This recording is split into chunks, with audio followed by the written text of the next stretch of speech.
നമസ്കാരം. ശ്രീഭദ്ര ജ്യോതിഷാലയത്തിൻ്റെ പുതിയൊരു എപ്പിസോഡിലേക്ക് എല്ലാ നല്ലവരായിട്ടുള്ള ജ്യോതിഷപ്രേമികൾക്കും വീണ്ടും സ്വാഗതം. നമ്മൾ ഇപ്പോൾ ചർച്ച ചെയ്തുകൊണ്ടിരിക്കുന്ന വിഷയം വ്യാഴമാറ്റമാണ്. വ്യാഴം ഈ വരുന്ന മെയ് മാസം 14 ഇടവൻ രാശിയിൽ നിന്ന് മിഥുനൻ രാശിയിലേക്ക് ഗോചരം ചെയ്യുകയാണ്. അപ്പോൾ ഈ വ്യാഴമാറ്റം കൊണ്ട് ഓരോ നക്ഷത്രക്കാർക്കും ഉണ്ടാകുന്ന ഗുണദോഷങ്ങളാണ് നമ്മൾ ചർച്ച ചെയ്യുന്നത്. ഇനിയും നമുക്ക് ചർച്ച ചെയ്യാനുള്ളത് വൃശ്ചികൻ രാശിയെ പറ്റിയാണ്. വൃശ്ചികൻ രാശി എന്ന് പറഞ്ഞാൽ വിശാഖത്തിൽ കാലും അനിഴവും തൃക്കേട്ടയും ചേർന്നാണ് വൃശ്ചികക്കൂർ അല്ലെങ്കിൽ വൃശ്ചികൻ രാശി എന്ന് പറയുന്നത്.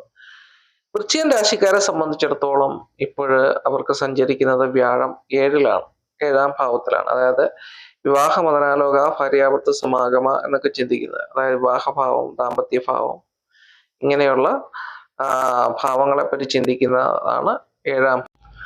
അപ്പോൾ അവരെ സംബന്ധിച്ചിടത്തോളം ഇപ്പോഴവർക്ക് കുറച്ച് നല്ല സമയങ്ങളാണ് സഞ്ചരിച്ചുകൊണ്ടിരിക്കുന്നത്. അതായത് അവരുടെ കണ്ടകശനി മാറിയിട്ടുണ്ട്. അതുപോലെ തന്നെ വ്യാഴത്തിന്റെ സ്ഥിതി അനുകൂലമാണ്. അപ്പോൾ കണ്ടകശനി ഏകദേശം 1 വർഷക്കാലമായിട്ട് കുറച്ച് ബുദ്ധിമുട്ടിലായിരുന്നു. അപ്പൊ വ്യാഴത്തിന്റെ അനുകൂല ഭാവങ്ങൾ ഉള്ളത് കൊണ്ട് ഇടയ്ക്കിടയ്ക്ക് ചെറിയ ചെറിയ ഭാഗ്യങ്ങളും സാമ്പത്തിക നേട്ടങ്ങളും ഒക്കെ ഉണ്ടായിക്കൊണ്ടിരുന്ന ആൾക്കാരാണ് ഈ വൃശ്ചികക്കൂറുകാർ. എങ്കിലും മാനസികമായിട്ടുള്ള പല സംഘർഷങ്ങളിലൂടെയും കടന്നു പോകുമായിരുന്നു. കുറെ അലച്ചിലുകളും കുറെ പ്രശ്നങ്ങളിലൂടെ ഒക്കെ ഈ ആൾക്കാർ കടന്നു പോയിട്ടുണ്ട് കഴിഞ്ഞ 1 വർഷക്കാലം, അല്ലെങ്കിൽ ഒരു വർഷത്തിന് അധികമായിട്ട് ഈ ആൾക്കാരൊക്കെ തന്നെയും വളരെ പ്രശ്നങ്ങളിലൂടെയാണ് കടന്നു പോയിക്കൊണ്ടിരുന്നത്. എന്നാൽ ഇപ്പോൾ ഒരു മാസക്കാലമായിട്ട് ഇവർക്ക് കുറച്ച് മാറ്റങ്ങൾ അവരുടെ ജീവിതത്തിൽ വന്നു തുടങ്ങിയിട്ടുണ്ട്, ചെറിയ ചെറിയ മാറ്റങ്ങൾ. അപ്പൊ അത് അവരുടെ ജീവിതത്തില് വളരെ ഗുണപ്രദമായ രീതിയിൽ അനുഭവയോഗ്യമായി തീരുന്നുണ്ട് ഇപ്പോഴ്.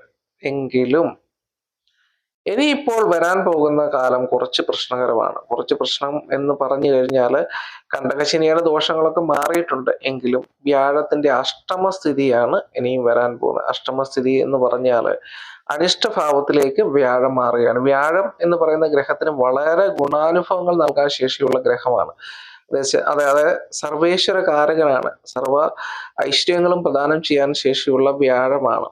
അതായത് ഇപ്പോൾ നമ്മൾ ജ്യോതിഷ സംബന്ധമായ വിഷയങ്ങളിൽ പോലും നമ്മൾ ആദ്യം ഈശ്വരാധീനം പരിശോധിക്കുന്നത് വ്യാഴസ്ഥിതിയെ അടിസ്ഥാനപ്പെടുത്തിയാണ്. വ്യാഴത്തിന്റെ സ്ഥിതി എത്രയാണ് എന്നതിനെ അടിസ്ഥാനപ്പെടുത്തിയാണ് നമ്മൾ ഈശ്വരാധീനം പോലും ചിന്തിക്കുന്നത്. അപ്പോൾ ആ വ്യാഴം അവർക്ക് ഇനി അഷ്ടമത്തിലേക്കാണ് പോകുന്നത്. അഷ്ടമത്തിൽ പോകുന്ന സർവ കഷ്ടതകളും അല്ലെങ്കിൽ സർവ ഐശ്വര്യങ്ങളെയും കെടുത്തുന്നതായിട്ടുള്ളൊരു അവസ്ഥ ഉണ്ടാകും. രോഗദുരിതങ്ങളായിട്ടുള്ള പ്രശ്നങ്ങളുണ്ടാകും, മാനസിക സംഘർഷങ്ങളുണ്ടാകും, ഇടയ്ക്കിടയ്ക്ക് പണങ്ങൾ ബ്രേക്ക് ആവും. ഇടയ്ക്കിടയ്ക്ക് പണങ്ങളൊക്കെ നമുക്ക് സമയത്ത് ലഭിക്കാത്തത് മൂലം ഉണ്ടാകുന്ന പ്രയാസങ്ങളോടൊക്കെ നമ്മൾ കടന്നു പോകാനുള്ള വളരെയധികം കൂടുതലാണ്. ഉദാഹരണമായിട്ട് പറഞ്ഞു കഴിഞ്ഞാൽ നമ്മുടെ പോസിറ്റീവ് എനർജിക്ക് എല്ലാം നഷ്ടങ്ങളുണ്ടാവും. പോസിറ്റീവ് എനർജി എന്ന് പറഞ്ഞാൽ നമുക്കറിയാം ഗുണങ്ങൾ ഉള്ള ആ ഒരു സമയം, അല്ലെങ്കിൽ ഗുണങ്ങൾ നൽകുന്ന ഒരവസ്ഥ. അതാണ് പോസിറ്റീവ്. എല്ലാം പോസിറ്റീവായിട്ട് വരുന്ന ഒരവസ്ഥ. അത് നെഗറ്റീവായിട്ട് വരുന്ന ഒരവസ്ഥ എന്ന് ആലോചിച്ച് നോക്കി. അതാണ് നമുക്ക് ഇനിയും നമ്മുടെ ജീവിതത്തിൽ കുറച്ച് 1 വർഷക്കാലം, 1 വർഷം ഉണ്ടെങ്കിൽ പോലും കുറച്ച് സമയങ്ങളിൽ നമ്മൾ അനുഭവിക്കേണ്ട ഒരു അവസ്ഥ അതാണ്.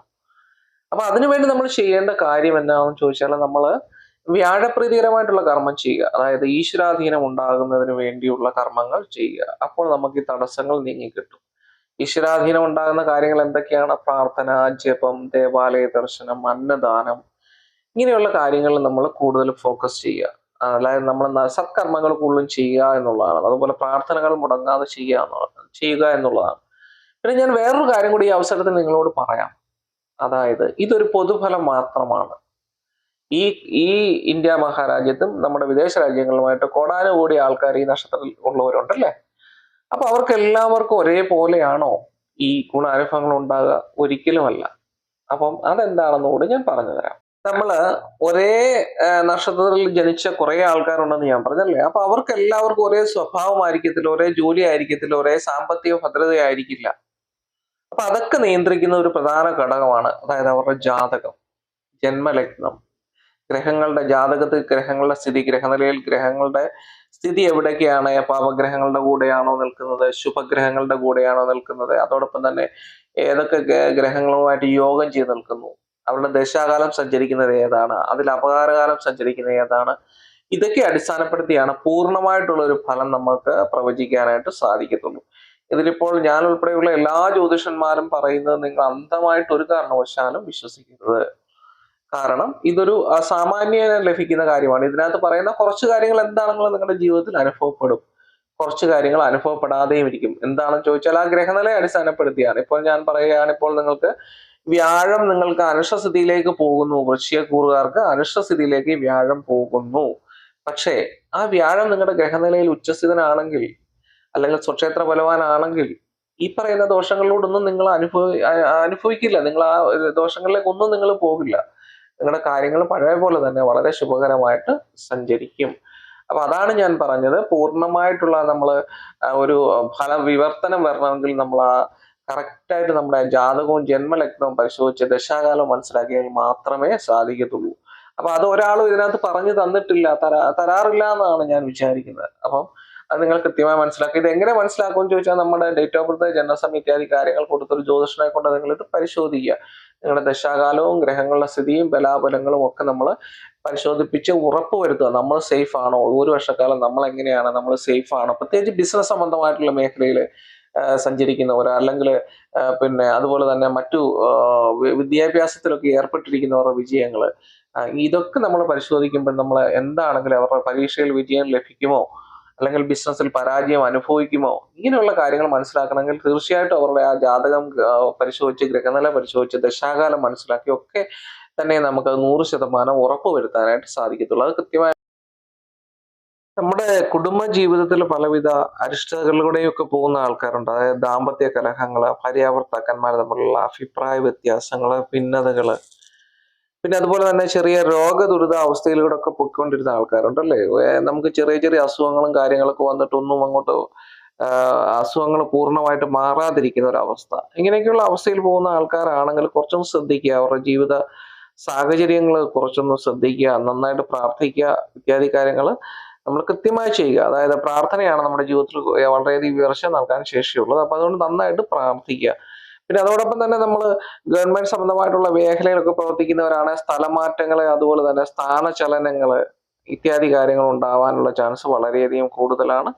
അതുപോലെ തന്നെ പ്രധാനമായിട്ട് സന്താന കാരകനാണ് വ്യാഴം, മനസ്സിലായില്ലേ. സന്താന കാരകനായതുകൊണ്ട് സന്താന ഭാവത്തെ പറ്റി ചിന്തിക്കുമ്പോൾ സന്താനങ്ങൾക്ക് പലവിധ രോഗദുരിതങ്ങളെ അല്ലെങ്കിൽ മനക്ലേശങ്ങളെ, സന്താനങ്ങളെ കൊണ്ട് നമുക്ക് രക്ഷിതാക്കൾക്ക് വളരെ പ്രശ്നങ്ങളെ, കോടതി വ്യവഹാരങ്ങളെ ഇത്യാദി കാര്യങ്ങളൊക്കെ ഉണ്ടാവാതെ പ്രത്യേകം ശ്രദ്ധിക്കുക. സന്താനങ്ങൾ എന്തെങ്കിലുമൊക്കെയുള്ള മക്കള് എന്തെങ്കിലുമൊക്കെ കുഴികളിലൊക്കെ പോയി ചാടി പ്രശ്നങ്ങൾ ഉണ്ടാക്കി അത് മാതാപിതാക്കൾക്കും വലിയ പ്രശ്നങ്ങളാവാതെ പ്രത്യേകം ശ്രദ്ധിക്കുക. അതുപോലെ തന്നെ അബോർഷൻ ഇത്യാദി കാര്യങ്ങളൊക്കെ ഉണ്ടാവാതെ പ്രത്യേകം നമ്മൾ ശ്രദ്ധിക്കുക. ഇങ്ങനെയുള്ള കാര്യങ്ങൾ നമ്മൾ വളരെയധികം ശ്രദ്ധിക്കേണ്ട. അതുപോലെ നമുക്ക് വളരെ പ്രിയപ്പെട്ടവർ പോലും ഒരുപക്ഷെ നമുക്ക് നമ്മളിൽ നിന്ന് പിണങ്ങിപ്പോകാനുള്ള ചാൻസ് ഉണ്ട്. അതായത് നമുക്ക് ഉപദേശങ്ങളും അതുപോലെ തന്നെ നമുക്ക് നല്ല നല്ല കാര്യങ്ങൾ പറഞ്ഞുകൊണ്ട് വന്നിരുന്ന നമ്മുടെ റൈറ്റ് ഹാൻഡ് ആയിട്ടിരുന്ന പല ആൾക്കാരും നമ്മളിലേക്ക് നിന്ന് അകന്നു പോയേക്കാം. ഒരു കാരണവുമില്ലാതെ അകന്നു പോകാനുള്ള ഇടയ്ക്ക് ഉണ്ട്. അപ്പൊ അങ്ങനെയുള്ള വളരെ വളരെ പ്രശ്നങ്ങളിലൂടെയൊക്കെ കടന്നു പോകാനുള്ള ഇടവള്ള അഷ്ടമത്തിലെ വ്യാഴം എന്ന് പറഞ്ഞാൽ അതാണ് അതിന്റെ അവസ്ഥ. എല്ലാതും നെഗറ്റീവായിട്ട് വരുന്ന ഒരവസ്ഥ. നല്ലത് നോക്കി നമ്മൾ നല്ലത് വരണമെന്ന് നമ്മൾ വിചാരിച്ചതല്ല, നല്ലത് ചെയ്യണമെന്ന് വിചാരിച്ച് നമ്മൾ ചെയ്താലും അതെല്ലാം നമുക്ക് അല്ലെങ്കിൽ മറ്റുള്ളവർക്ക് അത് പ്രതിബന്ധങ്ങളായിട്ട് തീരുന്ന ഒരവസ്ഥ ഉണ്ടാകും. അതായത് നമ്മൾ നല്ലത് വിചാരിച്ച് ചെയ്താലും മറ്റുള്ളവരത് ദോഷമായിട്ട് ധരിക്കും. നമ്മളെ കൃത്യമായിട്ട് മനസ്സിലാക്കാൻ പറ്റാത്ത ഒരവസ്ഥ ഉണ്ടാകും അവർക്ക്. നമ്മൾ നല്ലത് പ്രവർത്തിക്കും, നമ്മുടെ മനസ്സ് നല്ലതായിരിക്കും, പക്ഷെ അവരത് മോശമായിട്ട് രീതിയിൽ കണ്ടിട്ട് നമ്മളിൽ നിന്ന് പിണങ്ങുകയും വൈരാഗ്യം വെച്ച് പുലർത്തുകയും ചെയ്യുന്നതായിട്ടുള്ള ഒരു അവസ്ഥ ഉണ്ടാകും. അതുപോലെ സഹോദരങ്ങൾ തമ്മിൽ പ്രശ്നങ്ങൾ ഉണ്ടാവാതെ പ്രത്യേകം ശ്രദ്ധിക്കണം. അതായത് സാമ്പത്തിക ഇടപാടുകൾ മുഖേന ഉണ്ടാകുന്ന മാനസിക പ്രശ്നങ്ങളും അതുപോലെ തന്നെ വഴക്ക് ഇത്യാദി വൈരാഗ്യം ഇതുപോലുള്ള കാര്യങ്ങൾ ഉണ്ടാവാതെ പ്രത്യേകം ശ്രദ്ധിക്കുക. ഞാൻ കൂടുതലും ഇതിനകത്ത് നെഗറ്റീവ് പറഞ്ഞ് നിങ്ങളെ അത് മോശമാക്കുന്നില്ല. അതായത് നിങ്ങളുടെ അവസ്ഥ പിന്നെ കൂടുതലായിട്ട് പറഞ്ഞ് പ്രശ്നങ്ങളാക്കുന്നതിനെക്കാട്ടും നല്ലത് അതിനുള്ള പരിഹാരങ്ങൾ പറഞ്ഞു തരികയാണ്. അപ്പൊ അതിന്റെ പരിഹാരങ്ങളിലേക്ക് നമുക്ക് പോകാം. പ്രധാനമായിട്ട് നമ്മൾ ചെയ്യേണ്ടത് വിഷ്ണുപ്രീതിയാണ്. വ്യാഴമാസത്തിലേക്ക് പോകുമ്പോൾ വിഷ്ണുപ്രീതി, കൃഷ്ണൻ അമ്പലത്തില് പറ്റുന്ന വ്യാഴാഴ്ചകളിലൊക്കെ പോയി കുളിച്ചു തൊഴുത് തുളസിമാല, അർച്ചന, പാൽപ്പായസം ഇത്യാദി വഴിപാടുകൾ നമ്മൾ ചെയ്യുക. അതും പറ്റുന്ന വ്യാഴാഴ്ചകളിലൊക്കെ പോയി ചെയ്യുക. അതുപോലെ തന്നെ വ്യാഴാഴ്ച ദിവസം വിഷ്ണു സഹസ്രനാമം ജപിക്കുക ഇത്യാദി കാര്യങ്ങൾ വളരെ നല്ലതാണ്. കരയിലെ ക്ഷേത്രത്തിൽ മാസത്തിൽ ഒരു ദിവസം അഷ്ടദ്രവ്യ സഹിതം ഗണപതി ഹോമം നടത്തുക. പിന്നെ നമ്മൾ അതുപോലെ തന്നെ നമ്മുടെ പിന്നെ ധർമ്മ ദൈവസ്ഥാനമുണ്ട്. ആ ധർമ്മ ദൈവസ്ഥാനത്ത് മാസത്തിൽ ഒരു പ്രാവശ്യം പോയി കുളിച്ചോട് പ്രാർത്ഥിക്കുക. സർപ്പദൈവങ്ങൾക്ക് യഥാശക്തി വഴിപാടുകൾ നടത്തുക. ഈ കാര്യങ്ങളൊക്കെ മുടങ്ങാതെ ചെയ്യുക. ഞാൻ പറഞ്ഞല്ലോ. പിന്നെ അതുപോലെ നമ്മുടെ ഗ്രഹനിലയും കാര്യങ്ങളും പരിശോധിച്ച് അതിന് വേണ്ടതായിട്ടുള്ള ദശാകാലം കരസ്ഥമായിട്ടുള്ള വഴിപാടുകൾ കൂടെ നമ്മൾ നടത്തണം. അതോടൊപ്പം തന്നെ വേണ്ട മറ്റൊരു കാര്യം എന്ന് പറഞ്ഞാൽ അന്നദാനം, ദാനധർമാദികളൊക്കെ തന്നെ ചെയ്യണം. ഇതൊക്കെ നമ്മുടെ ജീവിതത്തിൽ പോസിറ്റീവ് എനർജി നൽകാൻ ശേഷിയുള്ളവയാണ്. അപ്പൊ അത് കൃത്യമായി ചെയ്യുക. കരയിലെ ക്ഷേത്രത്തിൽ മാസത്തിൽ ഒരു പ്രാവശ്യം ഞാൻ പറഞ്ഞു അഷ്ടദ്രവ്യ സഹിതം ഗണപതി ഹോമം നടത്തണമെന്ന് പറഞ്ഞു. ദേവീ ക്ഷേത്രത്തില് കടുംബായസം, മുടയാട, അർച്ചന ഇത്യാദി വഴിപാടുകൾ നമ്മൾ ചെയ്യുക. അപ്പൊ ഇങ്ങനെയുള്ള കാര്യങ്ങൾ ഫോളോ ചെയ്ത് പോകുക. പിന്നെ അതുപോലെ തന്നെ നല്ല കാര്യങ്ങൾ മാത്രം ചെയ്യുക. നമ്മൾ നെഗറ്റീവ് ചിന്തിക്കുക, അതെല്ലാം പോസിറ്റീവായിട്ട് ചിന്തിക്കാൻ വേണ്ടി ശ്രമിക്കുക. എങ്കിൽ പോലും ഇടയ്ക്ക് ചെറിയ ചെറിയ സാമ്പത്തിക ലാഭങ്ങളൊക്കെ ഈ ആൾക്കാർക്ക് വന്നു ചേരും കേട്ടോ. അതൊക്കെ മറ്റുള്ള ഗ്രഹങ്ങളുടെ സപ്പോർട്ടും മറ്റുള്ള ഗ്രഹങ്ങളുടെ സ്ഥിതിയൊക്കെ അനുസരിച്ചാണ്. പ്രത്യേകിച്ച് ഇപ്പോൾ സഞ്ചരിക്കുന്ന ദശാകാലം, അപകാരകാലം ഒക്കെ കണക്കിലെടുക്കുമ്പോൾ ഇടയ്ക്കിടയ്ക്ക് ചെറിയ ചെറിയ ഗുണാനുഭവങ്ങൾ ഇവരുടെ ജീവിതത്തിൽ ഉണ്ടാകും. പൂർണ്ണമായിട്ടെല്ലാം അങ്ങ് നെഗറ്റീവ് ആകണമെന്നില്ല. കുറച്ച് ഗുണാനുഭവങ്ങൾ ഇവരുടെ ജീവിതത്തിൽ ഇടയ്ക്കിടയ്ക്ക് ഉണ്ടാവും. എങ്കിൽ പോലും അഷ്ടമത്തിലെ വ്യാഴം ആയതുകൊണ്ട് കണ്ണിൽ കൊള്ളേണ്ടത് പുരിയത്ത് കൊണ്ടുപോകുന്ന ഒരു അവസ്ഥ ഉണ്ടാകും. കയ്യിൽ കിട്ടുമെന്ന് പറഞ്ഞ ധനം നമുക്ക് സമയത്ത് കിട്ടാതിരിക്കുന്നതായിട്ടുള്ള അവസ്ഥയുണ്ടാകും. അത് മുഖേന നമുക്ക് വളരെയധികം മാനസിക പ്രശ്നങ്ങളും ടെൻഷനും ഒക്കെ അലച്ചിലും ഒക്കെ നമ്മുടെ ജീവിതത്തിൽ ഉണ്ടാവാനുള്ള ഇടയും വളരെയധികം ഉണ്ട്. അതിനുവേണ്ടിയാണ് ഞാൻ ഈ പറഞ്ഞ വഴിപാടുകൾ കൃത്യമായി ചെയ്യുക എന്ന് പറഞ്ഞത്. അതിനു വേണ്ടിയാണ് കേട്ടോ. പിന്നെ അതുപോലെ തന്നെ ഞാൻ പറഞ്ഞല്ലോ, ദശാകാലം അപകാരകാലം മനസ്സിലാക്കി അതിനുള്ള വഴിപാടുകളൂടെ നമ്മൾ ചെയ്തോളൂ. എന്താണെങ്കിലും ഇത് കുറച്ച് പ്രതിബന്ധങ്ങൾ നമ്മുടെ ജീവിതത്തിൽ ഉണ്ടാവും. എങ്കിൽ പോലും നമുക്ക് എങ്ങനെയെങ്കിലുമൊക്കെ നമ്മൾ തുഴഞ്ഞ് അക്കരെ എത്താൻ വേണ്ടി ശ്രമിക്കും. അപ്പൊ ഇതൊക്കെയാണ് ഈ ഒരു വ്യാഴമാറ്റം കൊണ്ട് നിങ്ങളുടെ ജീവിതത്തിൽ ഉണ്ടാവുന്നത്. പൊതുവില് കുറച്ച് പ്രയാസങ്ങളിലൂടെ കടന്നു പോകും. എന്നാൽ ചെറിയ ചെറിയ ഗുണാനുഭവങ്ങൾ ഇവരുടെ ജീവിതത്തിൽ ഉണ്ടാവും. ഇത് കണ്ടുകൊണ്ടിരിക്കുന്ന എല്ലാ നല്ലവരായിട്ടുള്ള ജ്യോതിഷപ്രേമികൾക്കും ശ്രീഭദ്ര ജ്യോതിഷാലയത്തിന്റെ പേരിൽ നന്ദി അറിയിക്കുകയാണ്.